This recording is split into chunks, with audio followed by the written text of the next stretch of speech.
Mi nombre es Carlos Reynosa Gómez, soy ingeniero geólogo, me gradué en la Universidad de los Andes en el año 2006. Posteriormente hice un doctorado en geología en la Universidad de Grenoble-Alpes en Francia. Y bueno, aunque cronológicamente no cuadres mucho, hice una maestría en ciencias geológicas después en la Universidad Central de Venezuela. Mi experiencia profesional ha ido desde la geología, la geofísica y actualmente estoy completamente dedicado a la parte de sismotectónica en el estudio también de la deformación activa de la corteza terrestre. Desde la antigüedad, los sismos, los temblores, han sido objeto de curiosidad de la humanidad, así como lo fue la astronomía, como lo han sido los eclipses, las estrellas. Entonces, eso de alguna forma despertó la atención de la gente y se sabe que en los primeros siglos después de Cristo hay evidencia de algunos aparatos un poco artesanales en los cuales se podía medir de alguna forma el fenómeno, ¿no? Más que todo era para ver un poco la dirección de las ondas, de dónde provenía el sismo. Sin embargo, ya en el siglo XVII ya fueron avanzando un poco en la mecánica, ¿no? de esto. Y luego, realmente es a partir del siglo XVIII, de 1850 en adelante, es que se empiezan a hacer esos primeros aparatos electromagnéticos hasta los 1900, en donde ya se empieza como a hablar un poco de la instrumentación. Ha sido un poco así la evolución del monitoreo. Y ya realmente, pues esto comienza, pues explota en los años 1900, en los 60, cuando se empiezan a construir los primeros sismógrafos de alguna manera un poco más sofisticados, ¿no? Ya desde el punto de vista digital. Y esto ha sido pues una evolución constante este, en el avanzar hasta el día de hoy, en el cual pues ya contamos con una tecnología mucho más avanzada y bueno, transmisión por internet, etcétera.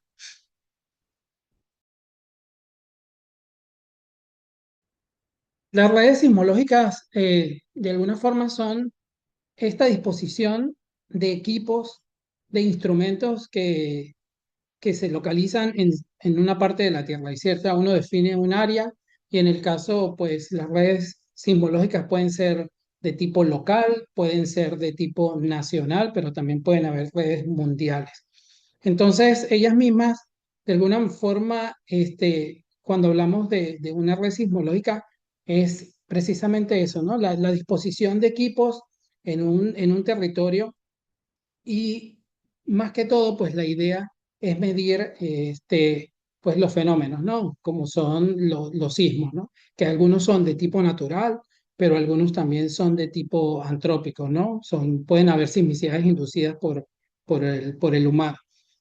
Esto desde un punto de vista, pues, clásico, ¿no? Sin embargo, las redes en los últimos años, pues se han complementado con otros tipos de aparatos, como son los acelerómetros, y de un tiempo para acá también se han incluido mucho las redes geodésicas, con el advenimiento de los equipos GPS o GNSS que han ayudado a conformar o ampliado estas zonas. Y de hecho, esto no queda acá, ¿no? Dependiendo de las capacidades, inclusive hoy en día los cables de fibra óptica que utilizamos para las telecomunicaciones convencionales pueden convertirse en miles de pequeños sensores sismológicos. Entonces, una red sismológica puede ir desde lo más básico, que podría ser simplemente la instalación de sismómetros como los que tengo acá, de un sismómetro y pues ir evolucionando hasta hacer unas redes muy complejas que tengan pues numerosos equipos. Eso básicamente es. La red sismológica, pues como les he mencionado, él va a trabajar con tres parámetros muy importantes que son velocidad, aceleración y la posición. Y si bien uno a partir de una sola medición puede estimar esas otras componentes, creo que la idea es instalar cada uno de esos instrumentos que pueda de alguna manera medir cada uno de esos parámetros. Entonces eso en líneas generales es lo que uno podría estar hablando de una red sismológica para una zona de estudio, ¿no?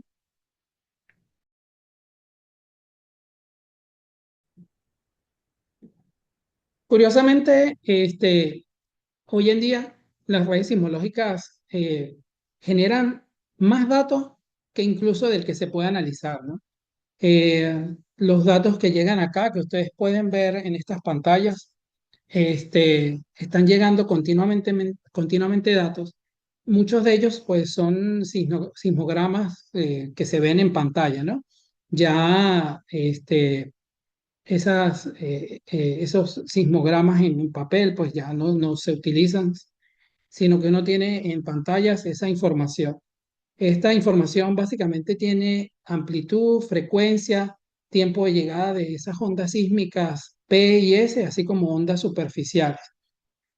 También nosotros podemos capturar información de redes acelerométricas, pueden llegar a acelerogramas en tres componentes y cuando tenemos en una red sismológica datos de tipo geodésico, pues también van a llegar series de tiempo en tres componentes que luego nos van a poder permitir hacer cálculos y estimar posiciones y o bien más adelante desplazamientos.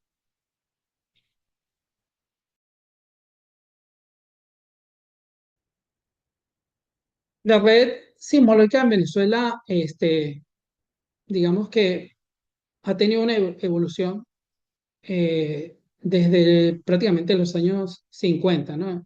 Se tiene conocimiento de que el primer instrumento realmente dedicado a la sismometría se instala en Caracas en el año 1955, que era en ese tiempo pues un gran instrumento sismológico que pesaba 1 tonelada. Este instrumento se instala en el Observatorio Cajigal y posiblemente el primer sismo que haya capturado fue como en el año 1959 y también pudo de alguna forma capturar el sismo del año 67. De ahí en adelante la red pues fue evolucionando, sobre todo pues con la creación de Fumbisis en el año 1972 y fue evolucionando de forma sostenida hasta que tuvo pues su punto máximo a comienzos de los años 2000 cuando se llegan a tener hasta 34 estaciones banda ancha, ¿no? Operativas. De igual forma, la red en su momento tuvo su componente acelerométrica, también con instrumentos que se pusieron en marcha en los años 70, precisamente cuando Fumbisis arranca su progreso. Y ya muy recientemente tenemos pues lo que sería la parte de geodesia o GPS, ¿no? Ahí se hicieron los primeros avances durante toda la década del 2000 con estaciones de campaña y luego entre el año 2015 y 2016 fue que se empezaron a instalar estaciones de monitoreo continuo. En algún momento llegamos a tener 70 puntos de medición por campaña y más de una decena de puntos de monitoreo continuo, a lo cual sumamos un CRITmeter o un extensómetro que instalamos en la zona epicentral del sismo de Cariaco.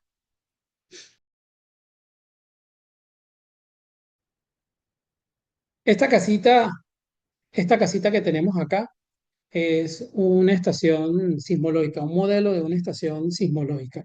Adentro ella va a tener sus aparatos, sus instrumentos, su sismómetro, va a tener sus digitalizadores, que son equipos como de este tipo, ¿no? Que está acompañado por su sismómetro. Todo esto va a estar dentro de esta caseta, ¿no? En el caso de Venezuela, pues he comentado que llegaron a tener 34 estaciones banda ancha, que algunas tienen estas características.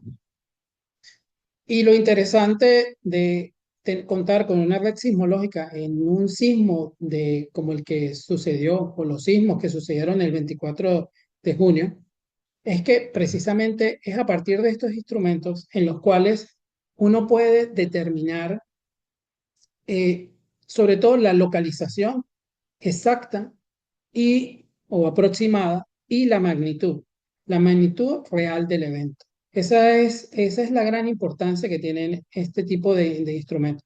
Pero no solamente para quedarse con el dato, sino que la idea es compartirlo a la sociedad que en ese momento no sabe qué sucedió.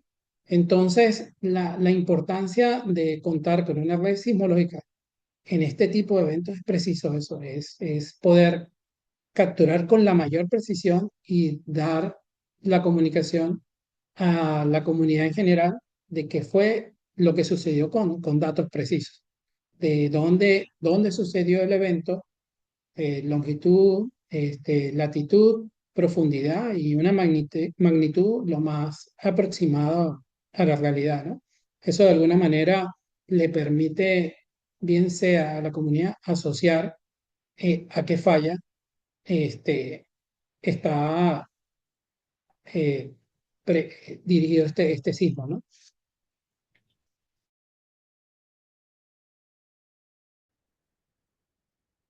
Algo importante a señalar desde el punto de vista de lo que es la dirección de una red sismológica es que lo más importante es el mantenimiento.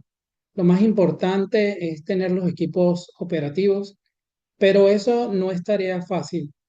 Primero, porque son instrumentos electrónicos. Todos tenemos instrumentos electrónicos en nuestras casas y sabemos que a veces hay que batallar con ellos, ¿no? De igual forma sucede con estos. A pesar de que son instrumentos de alta precisión, con una tecnología muy importante, eh, no son infalibles. Entonces, el mantenimiento es muy importante.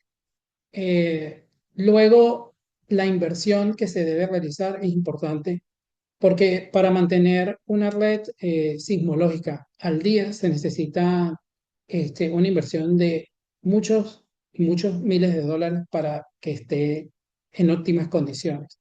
Entonces, parte de la experiencia que nosotros tenemos acá o que yo he logrado ver en el CICESE es un trabajo continuo en mantenimiento, en actualización y sobre todo esa diversificación de instrumentación. O sea, aquí tenemos sismómetros como hemos mostrado, tenemos redes de movimientos fuertes, de acelerómetros, tenemos redes geodésicas y seguramente y ahora estamos evaluando cómo otras tecnologías, como en el caso de la fibra óptica, pueden ser implementadas a a nuestra percepción o a lo que necesita o hacia dónde necesita crecer una red sismológica. Entonces, eso es parte pues, de la experiencia que tenemos y que podemos ayudar para que se fortalezca las redes venezolanas.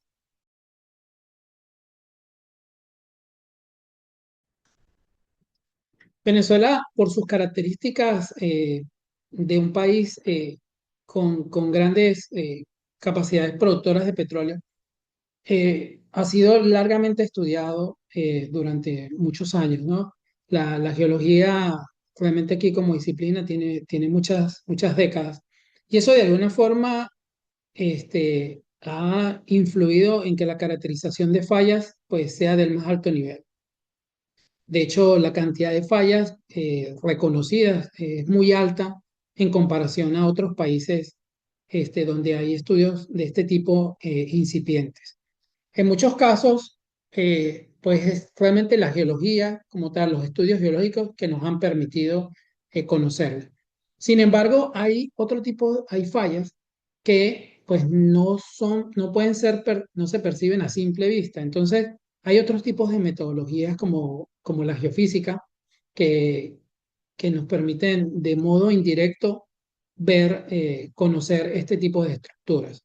Entonces, hay estructuras que no se perciben, que tienen lo que se llaman fallamiento óseo o que simplemente no han mostrado actividad en los últimos años o en los últimos miles de años. Entonces, de alguna forma sí podría decir que sí conocemos gran cantidad de estas fallas, pero por las décadas de estudio que se tiene.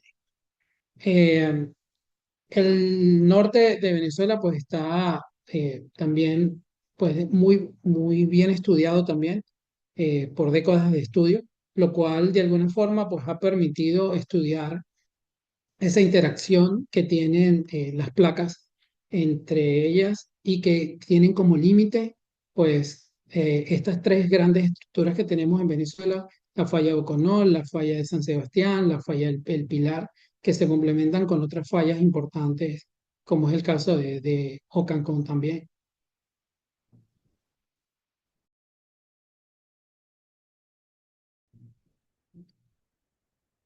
Los estudios geológicos de alguna manera han permitido dar evidencias de ese movimiento de placas, ¿no?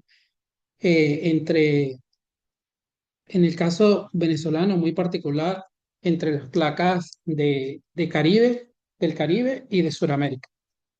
Ese movimiento lateral derecho que tiene la placa del Caribe con respecto a la de Sudamérica es algo que, bueno, hay muchas evidencias de tipo geológico.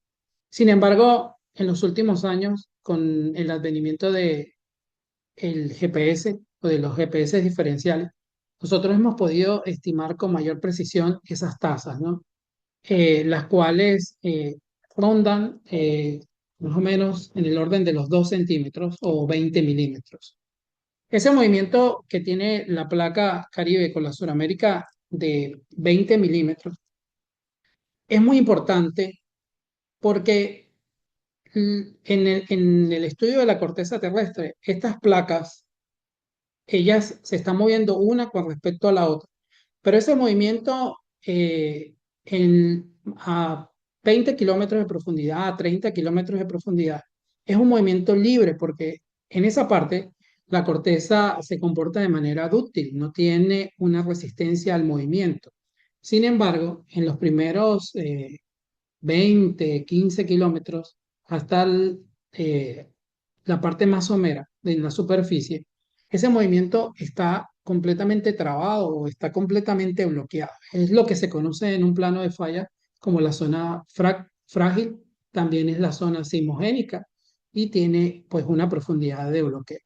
El hecho de que el sistema ahí esté completamente bloqueado, como lo muestro acá, hace que esos 2 centímetros se vaya acumulando de formación elástica, se vayan acumulando y si pasan 100 años, pues se habrán acumulado 2 metros. Y si pasan 200 años, pues se habrán acumulado 4 metros. Y en algún momento el sistema va a tener que liberar esa energía y lo va a hacer a través de sismos. Desafortunadamente, hemos sido testigos de una gran liberación de esa deformación a través de dos grandes sismos, uno de magnitud 7.2 y uno de magnitud 7.4. En el conocimiento que tenemos, eh, hay otras fallas, por ejemplo, Venezuela tiene la particularidad que la falla del Pilar presenta en esta zona de fricción o esta zona trabada, la falla del Pilar, el 50% de su movimiento es de tipo asísmico. La falla tiene unas características en las cuales no está completamente trabado, sino que esos 1 centímetro de esos 2 centímetros se está desplazando en la parte más somera de la corteza terrestre, lo cual hace que esta falla pues disminuya su amenaza sísmica. Este tipo de comportamientos nosotros no lo hemos podido identificar ni en San Sebastián ni en la falla de Bocoló, lo cual pues hace de estas dos fallas eh, que tengan una amenaza sísmica pues mucho más importante, porque vamos a tener los primeros dos planos, vamos a tener el plano, la primera parte muy bloqueada. Entonces, para resumir esta parte, es muy importante conocer las tasas de deslizamiento que tienen las fallas, porque de alguna manera, con ello, pues vamos a poder estimar pues la magnitud asociada a ese déficit de deslizamiento. Vamos a poder determinar la capacidad sismogénica que tienen esas estructuras, sin que esto signifique pues que podemos predecir el evento, pero sí podemos estar cerca de la magnitud que este tipo de fallas puede alcanzar.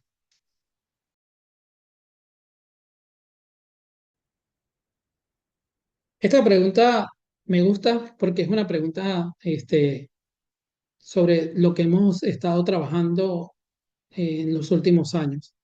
La tecnología satelital es una maravilla para analizar el comportamiento de la deformación activa de la corteza. Bien sea por técnicas como el GPS, los cuales puntualmente sabemos hacia dónde se desplaza un bloque o un dominio tectónico. Y también pues tenemos otros tipos de información como son la interferometría por radar, que te permite en una gran superficie, una gran área, determinar el desplazamiento. Entonces, definitivamente, este tipo de técnicas juegan un rol muy importante en los estudios de amenaza, porque permiten caracterizar primero de forma temporal, pero también de forma espacial y tener una visión. Lo hemos visto con los sismos del 24 de julio, como ha salido, perdón, de junio, como ha salido mucha información, como satélites que proporciona la Agencia Espacial Europea, como satélites de NASA, pueden ver la deformación de la corteza y de alguna manera uno tener un análisis mucho más certero y también de regional y en directo, ¿no? De lo que está sucediendo, sin que esto de alguna manera no demerite todos los estudios que se hacen desde el punto de vista local, porque hay que recordar que todo este tipo de estudios también necesitan validación, ¿no? Si bien el satélite está percibiendo o los GPS están percibiendo, pues no son métodos únicos o infalibles. Todo necesita una comprobación y necesita que todas las disciplinas se aboquen al estudio del fenómeno. Las geociencias definitivamente es algo apasionante. Yo creo que de igual forma todos podemos ser geocientíficos amateur. Como hobby también es apasionante, ¿no? Quien le gustan los dinosaurios, quien le gustan los minerales y se interesa por esto, ¿no? Ya cuando uno va creciendo y quiere profundizar en algo o en una profesión, pues definitivamente también se convierte en una de las profesiones más apasionantes, una profesión con muchos desafíos y con un crecimiento personal enorme. Eh, pues mi recomendación a los jóvenes es que, pues, si tienen este tipo de inquietudes, pues vale mucho la pena seguirse formando y si vale mucho la pena hacer carrera en las geociencias. Y yo creo que más aún después de lo que acaba de suceder, eh, tenemos como una responsabilidad en cada uno de los aspectos que uno haga. Sin embargo, en el área de la sismología, en el área de los estudios de amenaza sísmica, hay mucho por hacer, faltan muchas manos. Eh, Solo esperamos pues tener el apoyo para poder seguir trabajando. Hay mucho trabajo que hacer desde las universidades, hay mucho que hacer en materias de prevención sísmica. Prácticamente el país tiene que renacer de esto y no hay otra forma de hacerlo que con educación, eh, fortalecer nuestras debilidades. Y las instituciones pues necesitan de profesionales especializados en áreas de la geociencia. Eh, no nos queda claro después de esto que si bien el tema sismológico no es de todos los días, los terremotos no son de todos los días, pero el tema de prevención, educación sí deben serlo para que cuando sucedan este tipo de catástrofes, si bien no se pueden evitar, no podemos evitar que la Tierra se manifieste, debemos tratar de disminuir el impacto de ello.